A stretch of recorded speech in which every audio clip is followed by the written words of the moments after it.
ជា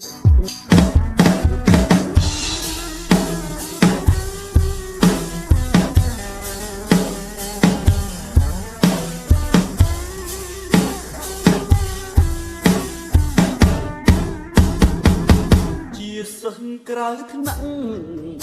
ម្ចាស់ពៀនរៀនសោយជាងគេម៉ូតសំជុំបោះចិត្តម៉ែមករៀនក្រោយគេប្រចាំពេលនៅវិទ្យាល័យអនជីអ្វីខ្លាចខៀនខ្លាំង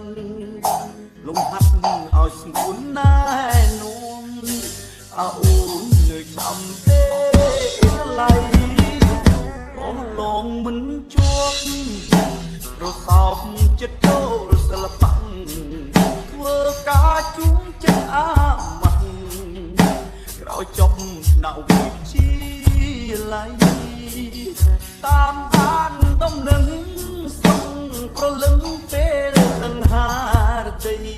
ចង់ឲ្យដូចបានជាថ្មីរៀនរួមឆ្នាំនឹងខ្លាញ់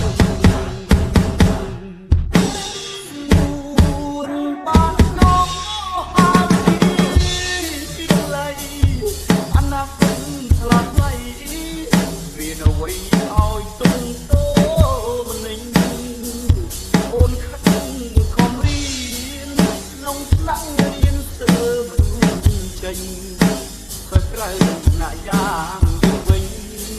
បានដឹងរីករាយជួថ្លៃចង់មកស្នាស្និទ្ធតែចិត្តខ្លាចគេលោកអើយសងវែងឲ្យខោបោកូនងាយពីមិនថ្មីស្រីប្រៀបធៀបរួចហើយខ្លួនអើយមិនសមនឹងស្រីបានត្រឹមញ៉ាំពរជ័យពីមិនថ្លៃអ្នករៀនក្រៅថ្នាក់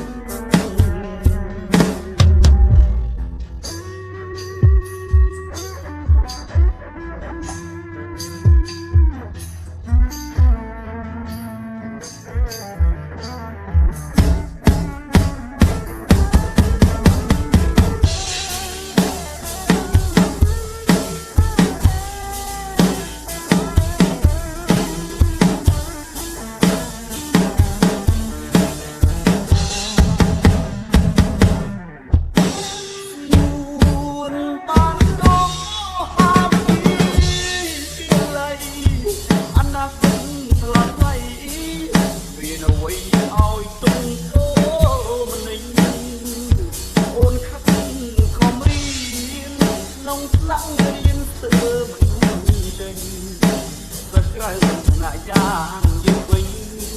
បានដឹងរីករាយជួថ្លៃ